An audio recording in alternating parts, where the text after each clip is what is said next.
আপনারা শান্তিপূর্ণভাবে সম্পন্ন করুন। আমরা ভারতের ছাত্র ফেডারেশন পূর্ব বর্ধমান জেলা কমিটির পক্ষ থেকে আমাদের গোটা জেলার স্কুল কলেজ বিশ্ববিদ্যালয়ের বিভিন্ন সমস্যা নিয়ে আজকে ডিএম ম্যাডামের কাছে এসেছি।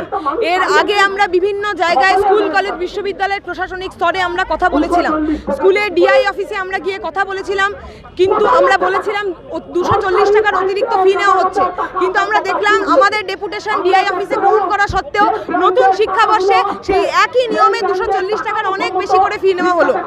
স্কুলগুলোতে মাদ্রাসাগুলোতে কম্পোজিট গ্রান্টের টাকা বহুকাল ধরে বকেয়া পড়ে রয়েছে।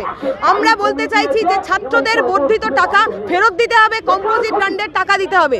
কলেজগুলোতে একদিকে পরিকাঠামো ভাগছে, লেখাপড়ার পরিবেশ নষ্ট হচ্ছে, ক্যাম্পাসে গণতান্ত্রিক পরিবেশ নষ্ট হচ্ছে, অন্যদিকে ক্যাম্পাসে নন ইলেক্টেড ছাত্র সংসদ 2017 সালের পর থেকে ইলেকশন হয়নি, সম্পূর্ণ অবৈধ একটা বডি ছাত্র সংসদ সেজে শাসক দলের ছাত্র সংগঠনরা কলেজের ভেতরে বর্ধমান বিশ্ববিদ্যালয়ের ক্যাম্পাসের ভেতরে মাতব্বরি করছে এবং ইলেকশন হচ্ছে না। এবং দেখা যাচ্ছে যে কলেজ বিশ্ববিদ্যালয়ের বিভিন্ন প্রোগ্রাম, সোশ্যাল ফেস থেকে শুরু করে নানান প্রোগ্রাম তারা অর্গানাইজ করছে, কলেজের এবং বিশ্ববিদ্যালয়ের কর্তৃপক্ষ তাদেরকে টাকা স্যাংশন করছে।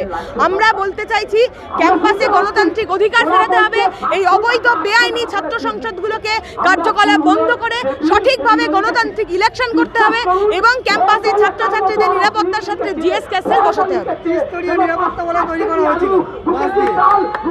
আমাদেরকে আটকে ছিল, আমরা আজকে চাইলে সবকটা ব্যারিকেড ভাঙতে পারতাম, আমরা আজকে একটা ব্যারিকেড ভেঙেছি কারণ ম্যাডাম আমাদেরকে, আমাদের জমায়েত, আমাদের মেজাজ থেকে উনি ভয় পেয়ে আমাদের 10 মিনিট আগেই দেখা করবেন বলেছেন। উনি যদি দেখা করতে না চাইতেন তাহলে আমরা সবকটা ব্যারিকেড ভাঙতাম।